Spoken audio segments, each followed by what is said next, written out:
in the latest state of out of home report, I end with what I think is quite an optimistic view of where the industry is. And one of my points is I think out of home is in a great place at the moment out of home because it is very competitive.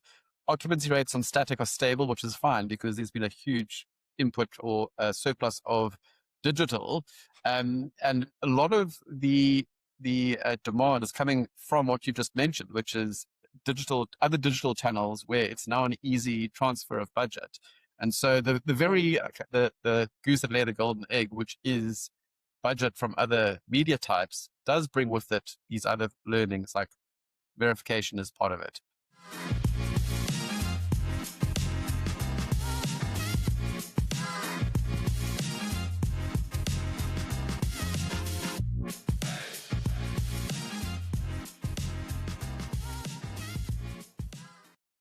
Welcome back to the Beyond the Billboard podcast. And if you haven't yet, please do subscribe. Just a reminder that we've launched the Beyond the Billboard website. Please go check it out at beyondthebillboard.co.za.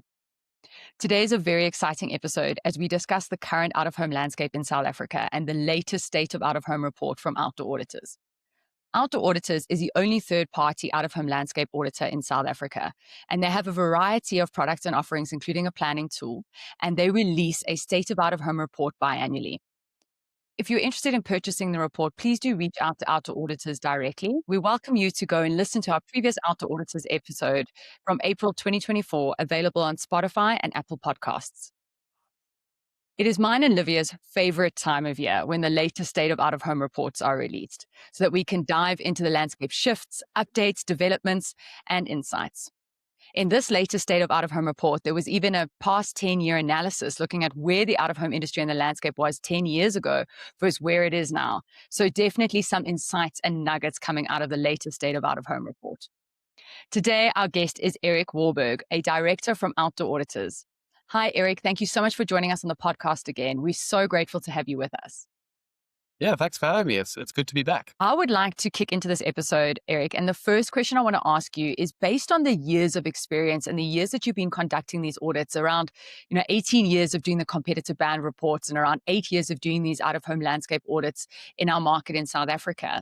I wanted to ask, on this latest state of out-of-home report, what do you think is the current shifts taking place that are shaping the out-of-home industry in South Africa? What are those top 2 to 3 shifts that you think are happening within our industry, in our market? It's a good question. I think the biggest trend, it's been the trend for a number of years now, is how the digital landscape is changing the out-of-home landscape. So if you look back to 2016 or so, there were about 100, 120 roadside digital faces. Fast forward to now, and that's 850 plus. So that fundamentally has changed the landscape, not just in terms of the format that people now can use, but also it's added a tremendous amount of supply to the industry. So there are just there's a lot more capacity in the out-of-home market. And that's brought with it as well a lot more different brands into out-of-home, because it's a much easier shift from, if you've already got a digital ad, to put it onto digital out-of-home. It's a lot easier than digital ad onto a static billboard. So I think that's fundamentally the biggest shift happening. So digital still fundamentally changing the market. Second thing is there is a lot more choice in terms of not just billboards and where and how many there are, but also in terms of media owner. So, which I'm sure we'll discuss it a bit later, but versus 10 years ago, there are far more media owners than there were. So it's like 160 versus 300. So it's almost doubled in size. So it's a lot more competitive and fragmented, which makes buying of out-of-home both good and bad. It's competitive, so the prices are kept a bit lower than they would have been if it was more of an oligopoly, but there's a lot more choice. So you can kind of pick and choose who you want to work with. And then the third trend that we're seeing, and it's not so much touched upon in our state of out-of-home report, but it's from what I've been hearing in the market and chatting to different people, is the legality issue, which is becoming quite topical in out-of-home. We do see it in the data. So like with the most of the new sites are going up in Gauteng. We've also seen recently a lot of sites have come down, been taken down, because they were illegal. So that produces a lot of uncertainty in the market. And I've spoken to a couple of big agency groups where this is becoming a big problem for them. They really do want to try and stamp out illegal sites because they need to protect themselves from the risk going onto illegal sites. So for me, those are kind of the three broad trends that are shaping the landscape for the next few years. No, it's something we were going to speak about a bit later, but I think now is actually the perfect time to unpack it because you've obviously raised some of those key pieces. But before I get into that, I just want to touch on that legal piece. And I think, my concern is, has this legal operations and that's been happening in the Gauteng province in particular created a negative sentiment towards out of home?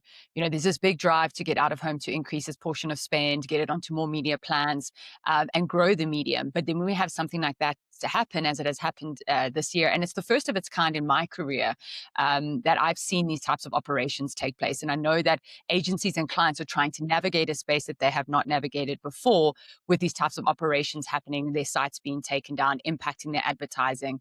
I've heard that there's this concern that it's creating a negative sentiment towards the channel and the medium.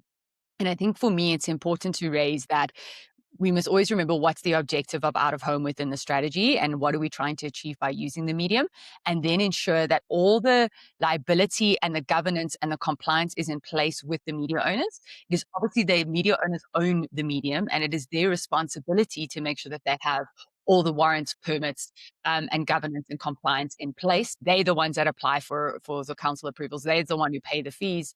And that liability needs to remain with the media owners, where I feel like there has been a bit of this fear injection in a way with clients and agencies to be like, oh, it's their responsibility to maintain that liability. I think from a state of out of home, a current landscape shift point of view, it's definitely something that has shifted the landscape. You've touched on the major points there. I think there are a few different levels to it. So fundamentally, as soon as there is uncertainty as to the risk of something, people are going to pull back budgets. So if we want out of home to grow, the more legal and safe looking an investment option it is, the better, because there's just going to be, there's what less reason not to use out of home. So if we can get that right as an industry, more money will come in. It's just basic common sense. I think what agencies and the buy side don't understand is the risks involved if something does go wrong on an out of home site, on a billboard. And it's quite easy just to book a site and assume it's going to be fine. But everyone in the value chain actually needs to understand the risks. And it's not an easy conversation to have, but we do actually need to understand what it means to buy the site and rent the site for your brand. If that site falls over and hurts someone, what does that mean for you? And I don't think those conversations are really happening. There's a lot of confusion in the market. I'm not expecting agencies to understand all the bylaws. Like, no one will know all the bylaws in the country. There are so many different municipalities. Each one's got a different bylaw. I'm not expecting a junior planner sitting in Johannesburg to understand whether a site is legal or not. We do rely on the media owners to do that job for us, because that is part of doing business. They do need to provide a legal service to the agencies. So it is something that we're playing around with at the moment. We're going to be doing a POC with a media owner where we are going to be looking at how do we portray this information on our planning tool, actually, so that people can look and filter by legal sites. Because the feedback we're getting from agencies, this is something that they want, because they've got some clients who really need it. Some clients have a higher risk appetite. But yeah, that is something that we're going to be looking at. If it's going to work or not, but it's something that we're going to try at least to clean up some parts of the industry. Yeah, I also love that inclusion. I think your planning tool is fantastic. It houses a whole lot of information currently that you can use to filter. I think a natural progression would be this POC you've spoken about now around the legality of sites. I think out of home is such a great trust building medium, but when something like this happens around the legality of sites, it creates so much distrust that, as you've said, clients will just pull their budget back because they don't want to have their brand to be at risk in any way. I think we know it's a hot topic in the industry. I think we need to all be leaning in, like you're saying, and having the conversations. I think the agencies also have to ensure you're getting the right information from the media owners, ask the questions, interrogate the information when it comes back. But I think there's such a big gray area of, well, nobody ever asked me if the site was legal or not, so then I didn't offer that it was illegal. And then when something happens, the brand's immediate reaction is, why would the agency put me at risk? And then the agency have to ask the media owner, why would you put me at risk? You never told me it was illegal.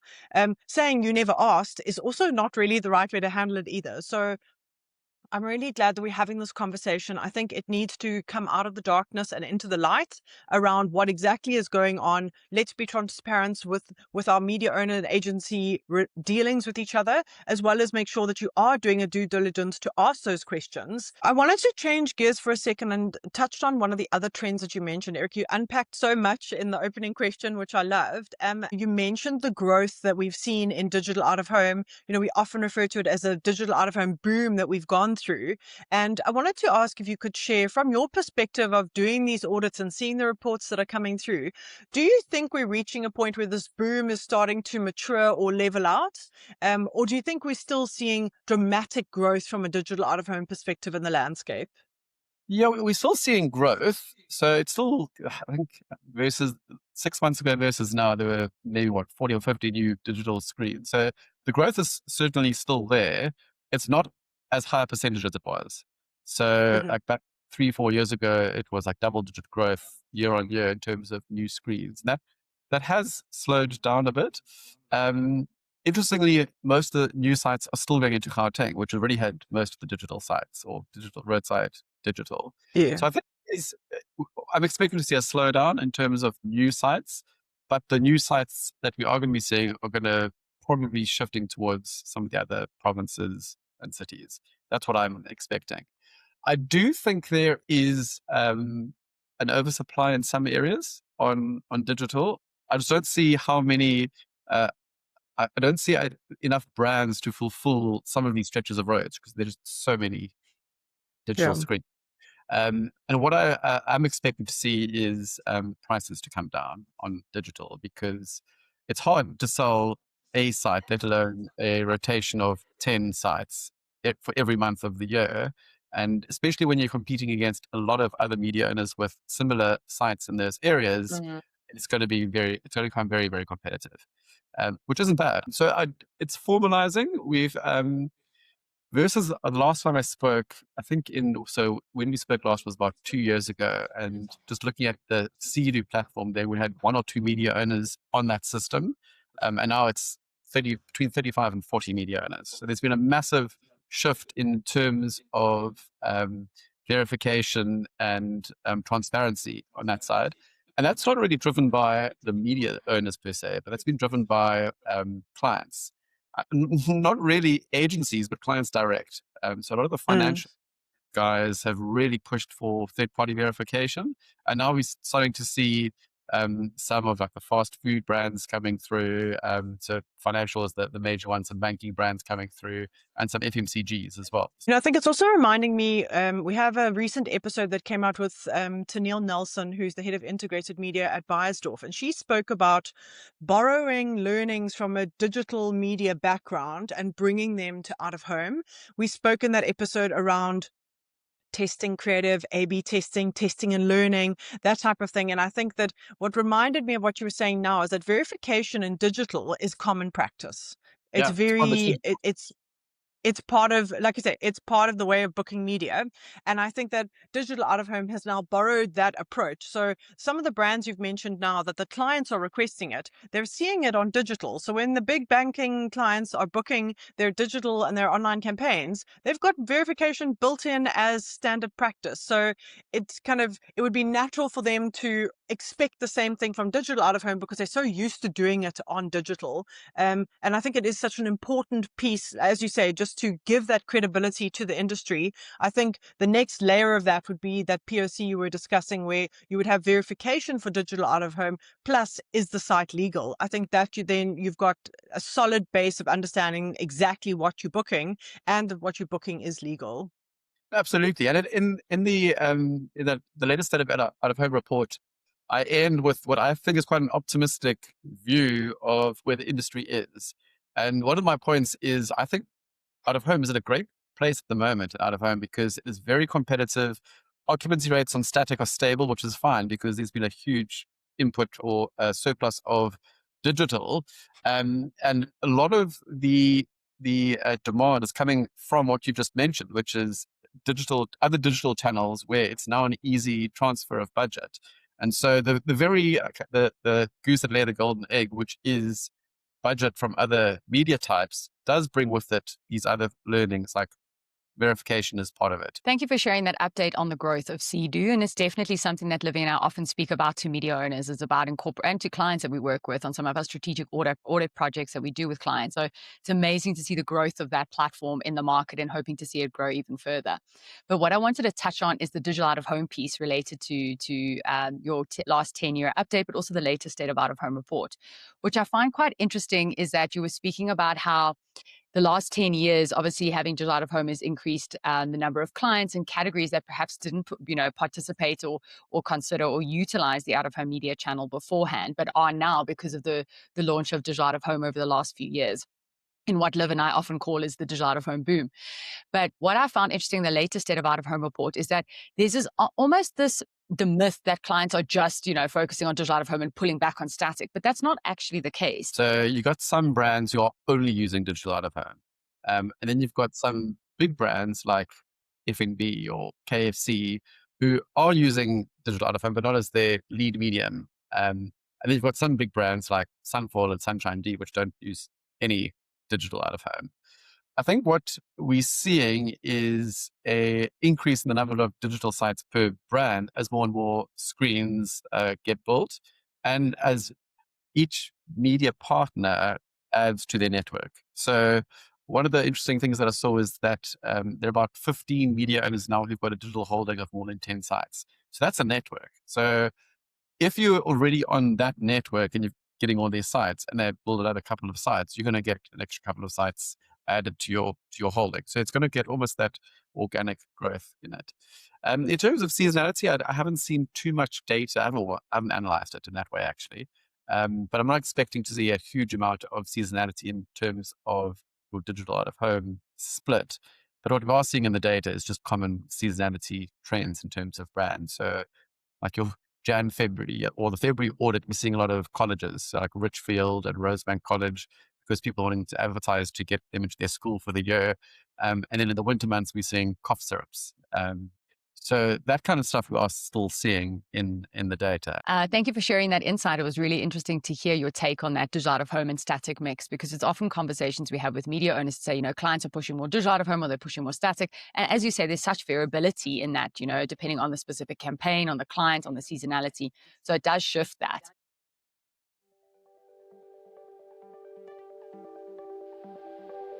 In a world of endless screens, what really gets people to look up? Out of home has the power to stop scrolls in the real world. At JCDecaux, we help brands turn moments on the move into measurable impact. From classic billboards to dynamic digital out of home, we connect your message with the audiences that matter. I'd like to just ask you now to tap into one of my favorite parts of the State of Out of Home report. One of my favorite sections is the advertiser section, where we're able to see different categories, we're able to see different brands, and see how they're playing out in the landscape. And then obviously audit by audit and different report by different report, starting to see where those shifts are happening.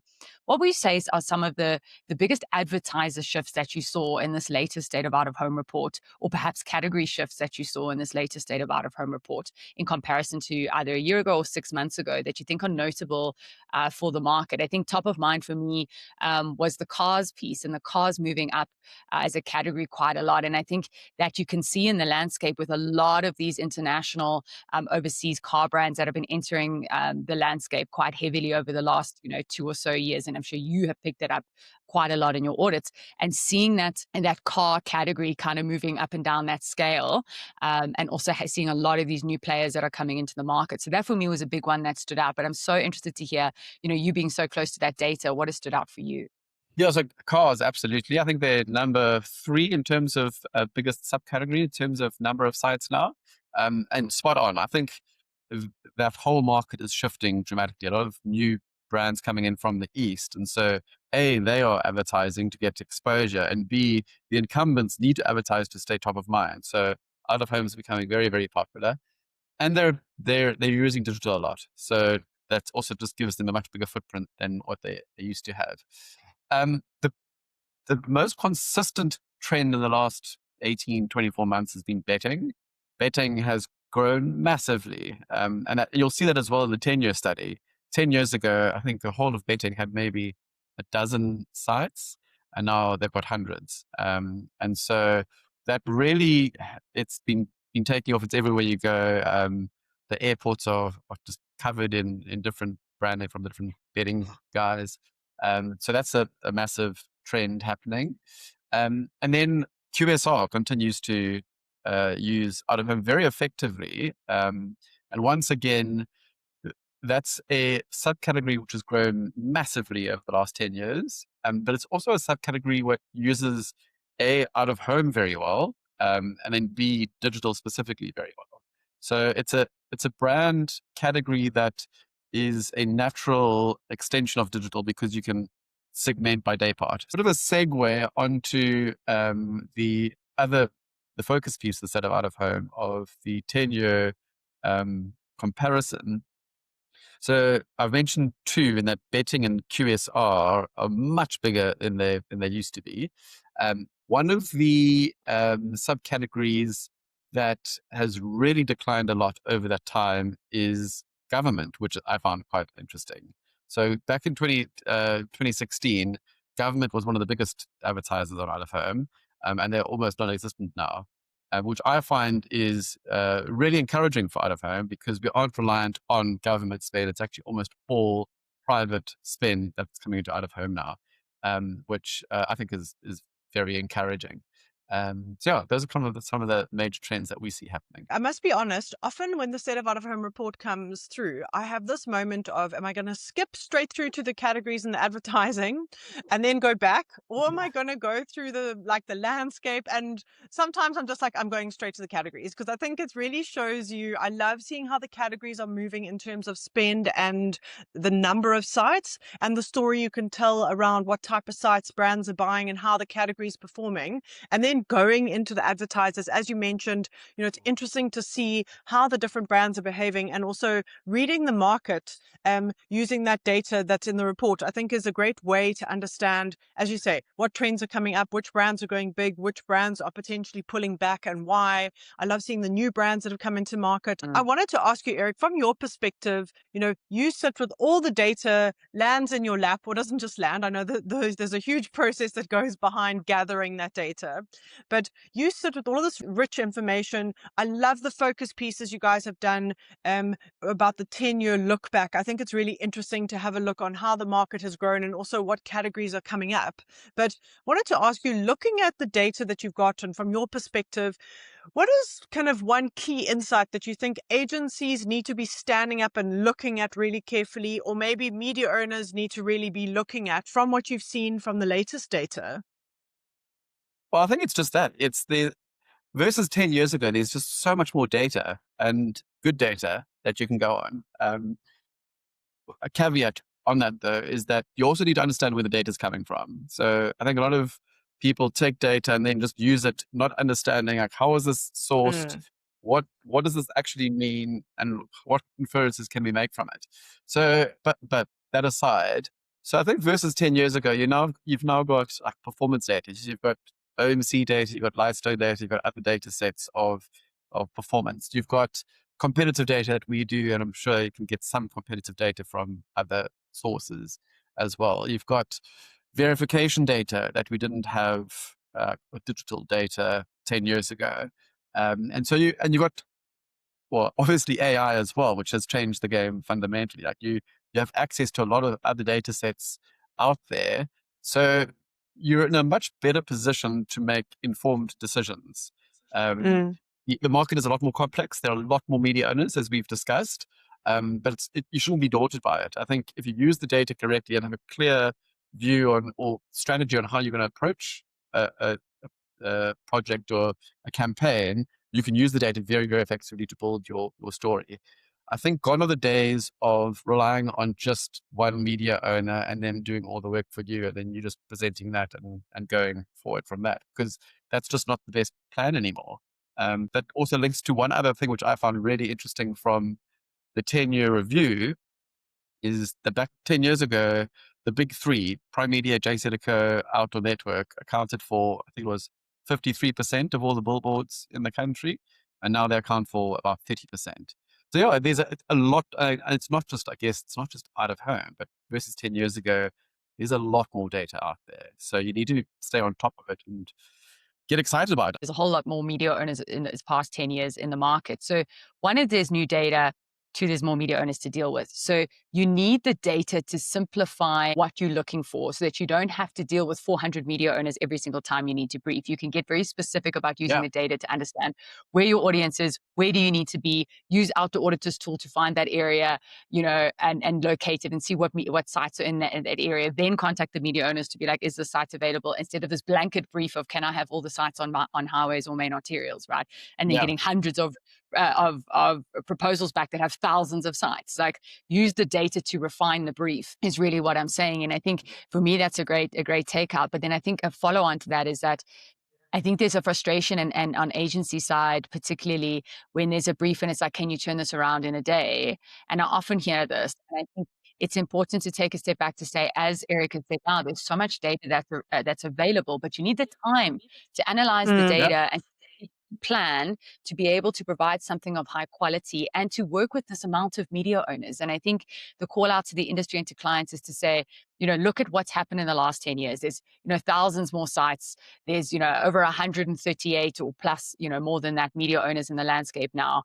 The teams and the agencies, and there's a lot more data available. The teams and the agencies need time to work through all of this to make sure that they come up with, a high quality and aligned and suitable revert. And out of home still is individual sites you're dealing with. So it's not like TV where it's just you buying a spot and that's how many people you're getting. So what we also see is brands that have bought multiple digital networks, but haven't really considered how they overlap with each other. So you get like literally two sites next to each other from different networks showing the same ad. So if you force your agency to give you a plan in 24 hours, you're going to get that. But if you give them a bit more time, they can actually refine that and make it a lot more efficient. And your point about like briefing out everyone, like in consulting speak, they talk about boiling the ocean, where if you want to get a liter of hot water, you can boil the ocean. It's a very inefficient way of doing it. Or you can take a liter and boil that and be very specific. So that's absolutely the approach to out of home as well. Like, do all the thinking and upfront work upfront, and then look for specific sites. It's going to make your life so much quicker in the long run than briefing out everyone. Yeah, very inefficient. And I think you've just hit the nail on the head with your build. Thank you so much for sharing that, Erik. As we kind of heading to our close, I know, Erik, you kind of dropped a nugget with us that you've got this POC around discussing the legality of sites or seeing how you might be able to incorporate that into your planning tool. I wanted to ask if there's anything else coming up on the Outdoor Auditors side that we should be aware of. I know you probably get this request a lot often from people in the industry. Do you guys have plans to do any additional audits outside of the 2 audits that you do within the year? Or perhaps if there are plans to audit some of the interior environments more so than just the Gautrain and the airport? So I don't know if you have anything else coming up for us that we might see from you guys over the next year or so. Frequency of audits, not going to change anytime soon, just because the volume of work is massive. That said, with AI, if we can streamline some of our work there, we can relook it. Environments, we did do a POC into malls a number of years ago. The demand for the data wasn't very high. So we might relook that in the future. I think a lot of our focus is going to be on the planning tool. I think that's where we're almost like one-stop shop for as much information as possible. So that is where we're going to be investing a lot more effort. And part of that is performance data, looking at ways of doing campaign reach and frequency using Lightstone data. So that's all in the works. We haven't finalized it yet, but yeah, that's I think where the focus is going to be, and better a better user experience with that data as well, of getting data into and out of the tool. So those are Awesome. probably where we're going to be going to in the next 12 months or so. Yeah, that sounds amazing. I look forward to seeing those updates. The planning tool is fantastic. I use it on a regular basis, and so does Kirsty. So do a lot of people in the industry. So yeah, we're really looking forward to seeing those updates coming to market. And thank you for joining us today. It's been great to get a deeper understanding of the State of Out of Home report. As Chris mentioned in her intro, if anybody's listening who wants more information around what Outdoor Auditors do and what they offer, we will tag Outdoor Auditors and Erik when we post this on LinkedIn. And please do reach out to us if you want Erik's contact information too. Great. Thanks for the chat, guys. It's always good to chat to you guys. Thank you to the sponsor of today's episode. Your support helps make Beyond the Billboard possible and helps us to bring you the first and only out-of-home podcast in South Africa. Thanks for joining us today to go beyond the billboard. Subscribe to our podcast to ensure you don't miss out on our exciting content. Join us again to go beyond the billboard. 1, 2